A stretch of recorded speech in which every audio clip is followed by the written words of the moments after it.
Bonjour Laurent Jo. Bonjour. Bienvenue sur le plateau de la matinale. Alors ensemble, on va pouvoir parler des GEMA, les Journées européennes des métiers d'art. C'est en ce moment, c'est jusqu'au 2 avril.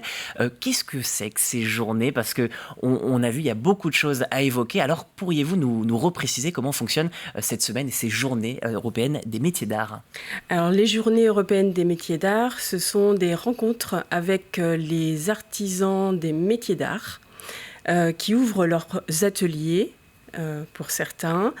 Certains également se regroupent pour créer des manifestations communes. Et c'est pour montrer leur savoir-faire.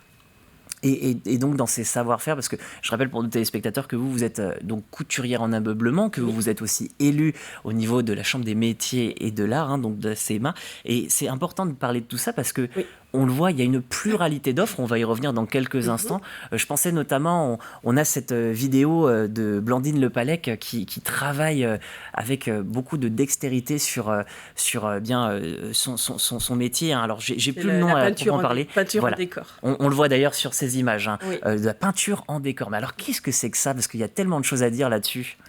Alors là, c'est un des métiers des métiers d'art, la peinture en décor. C'est là, pour la plupart du temps, c'est de réaliser des fresques sur des murs, que ce soit intérieur ou extérieur. Et pourtant, vous êtes à contrario Et alors moi, couturière. Je suis couturière en ameublement. Moi, je fabrique des rideaux, des voilages. On a également des tapissiers, décorateurs. Il peut y avoir des ferronniers. Métalliers, qu'est-ce qu'il y a d'autre, des brodeurs. Oui, il y a une vraie pluralité en fait. C'est très très divers au niveau des métiers d'art. Il y a 281 métiers recensés. Métiers d'art. Et pourquoi justement, il y a une liste comme ça qui a été établie, pourquoi on a décidé de les cataloguer comme des métiers d'art? C'est une bonne question. Alors, c'est pour justement, en fait, ce sont des métiers qui sont là pour préserver le patrimoine. Donc ce sont des métiers où il faut garder les gestes ancestraux. Donc c'est ce qui se transmet, en fait, c'est des métiers de transmission. Et dans cette transmission, donc vous avez décidé, c'est toujours de tradition d'avoir un thème. Cette année, c'est sublimer le quotidien. Ouais, Pourquoi ce choix? C'est pour justement montrer que ce sont des métiers qui peuvent, j'allais dire sublimer, rendre beau votre environnement. Puisque ça peut être à l'intérieur, à l'extérieur. C'est pluriel. C'est pour le plaisir des yeux. Je comprends. Et dans ce plaisir des yeux, on le disait, il y a de très nombreux événements pour cette 17e édition. Si on prend par exemple, ne serait-ce que du côté de la côte, je voyais à Saint-Gilles-Croix-de-Vie, il y a les artisanes du passage Port-Fidèle, et au Sable d'Olonne, le forum des professionnels métiers d'art au collège Notre-Dame de Bourgenais. Donc il y a beaucoup de manifestations et on le disait, c'est pas uniquement montrer, c'est transmettre. C'est par exemple là ce côté transmission de forum de professionnels. Donc il y en a d'autres des rendez-vous. Oui, c'est très divers. Donc là, par exemple, c'est à Saint-Gilles ou au Sable dans un établissement. Donc il y a certains, où ça va être dans des ateliers où les gens vont pouvoir voir l'artisan à l'œuvre, montrer comment il fait. Et puis d'autres endroits où ça va être plus leurs réalisations qui seront exposées. Et mis à part donc là, parce que forcément on était sur la côte, je présume que vous avez d'autres exemples en tête qui sont un peu plus dans les terres. Il y en a partout en Vendée. Des événements. Il y en a donc dans le Bocage, dans le sud, c'est partout. Donc, par exemple, en regroupement d'ateliers, il y a le Poiré-sur-Vie. Alors le Poiré-sur-Vie qui est connu pour son espace. Leur espace avec plusieurs artisans d'art. Donc là, ils ouvrent leurs portes ce week-end. À Dompierre-sur-Yon également. Donc ça, c'est le collectif dont je fais partie. Et justement, on va en parler. Alors, vous, qu'est-ce que vous allez proposer précisément pour ce... Alors nous, on va ouvrir le showroom. C'est un showroom qui est déjà en collaboration avec... On est 4, mais dont 3 artisans d'art. Donc il y a une tapissier d'ameublement. Kevin qui est qui est métallier ferronnier, et puis donc moi-même qui fabrique les rideaux. Et donc l'autre métier, c'est dans l'artisanat et c'est un peintre décorateur.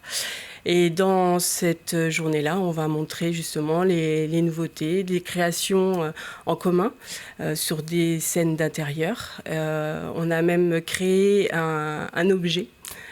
Je ne dis pas lequel. D'accord, on le découvrira. Voilà, pour venir le découvrir. Et puis en même temps, on va accueillir, comme on fait d'habitude, une artiste peintre qui s'appelle Zoé B. Et question comme ça, parce que vous me donniez l'exemple du Poiré-sur-Vie. Oui. Vous-même, à Dompierre-sur-Yonne, vous êtes en groupe. Ça se fait de plus en plus de se regrouper de plus en plus, ouais. Ça permet de mutualiser les manifestations, de pouvoir se retrouver également entre artisans. Pareil pour le visiteur, c'est d'avoir un lieu où il peut découvrir plusieurs métiers.